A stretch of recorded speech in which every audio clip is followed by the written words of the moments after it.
all of a sudden you hear this screaming, and it's Queen Jezebel, and she's real upset because the wife of King Ahab currently was holding a contest of a god, really between the prophet Elijah, who was for the God of Israel, and all of the prophets of a god called Baal.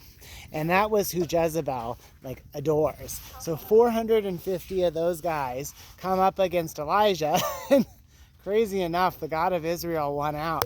And Elijah killed all 450 of them with a sword. And right now, he took off.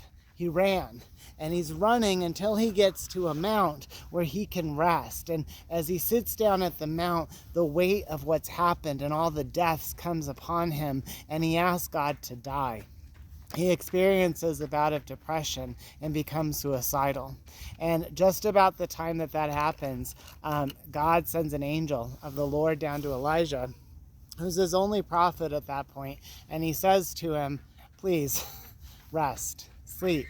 Right? Because things always look better once you've relaxed and you've rested. So Elijah does that, and when he wakes up, the Lord sends him some food and takes care of him and continues to take care of him as Elijah moves to a cave, right? And Elijah is still really down, and he says, God, everyone wants my life, right? It's pretty rough out here, and I feel pretty alone. And God tells Elijah, he says, go out to the mouth of the cave, right? And so Elijah does that. And then what happens is God comes down, and the wind comes, and it starts breaking rocks against each other. Whoosh, whoosh. But God's not in that wind. Right? And then all of a sudden, there's earthquakes, and the ground trembles, and it rocks, right? And there's great destruction, but God's not in that earthquake, right? And then there's great fire, and there's flame, and God's not in that either.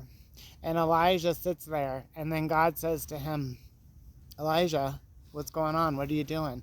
And he says again, God, I'm really sad. They want my life, right? And what really hits me about all that is what's going on there, right? Well, it just shows how how close God and Elijah are to me, because here's Elijah sad, kind of upset, and he starts seeing all of this crazy, wonderful, powerful stuff, right? But he knows that God's not in that. What God is in the little voice that speaks to him. And that's who he's talking to. And God often seeks in us for consistency in our relationships. And when he asks Elijah the question again, Elijah repeats the exact same message, showing that he knows this is how he feels. He's hit that logical state in an emotional situation, and he's just really upset. So what God does next is he allows his plan to unfold rather than Elijah's.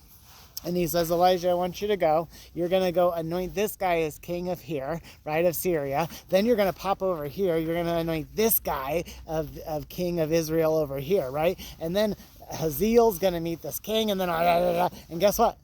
They're going to take care of each other for you. And then, because the third thing I want you to do is I want you to go find Elisha. And I want you to anoint Elisha to be a prophet underneath you. And then, honestly, Elisha's going to take care of all your problems from there. How's that sound? How's that sound, Elijah? So that's what Elijah does. He goes and anoints the first guy, king of Syria. He goes and anoints the second guy, king of Israel. Then he goes and he finds Elisha. Elisha's plowing a field.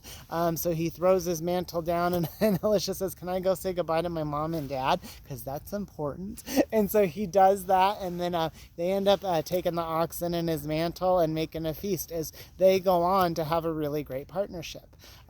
So great story of Elijah, one of my favorites. That comes right after a great contest, because it deals with real honest facts of his suicidal thoughts, I should say, of his depression, of how he felt, and how God handles that. God tells us to really take care of ourselves, to rest, to eat, but then ultimately to trust in him and the Lord. And that held very true for myself in my life as well.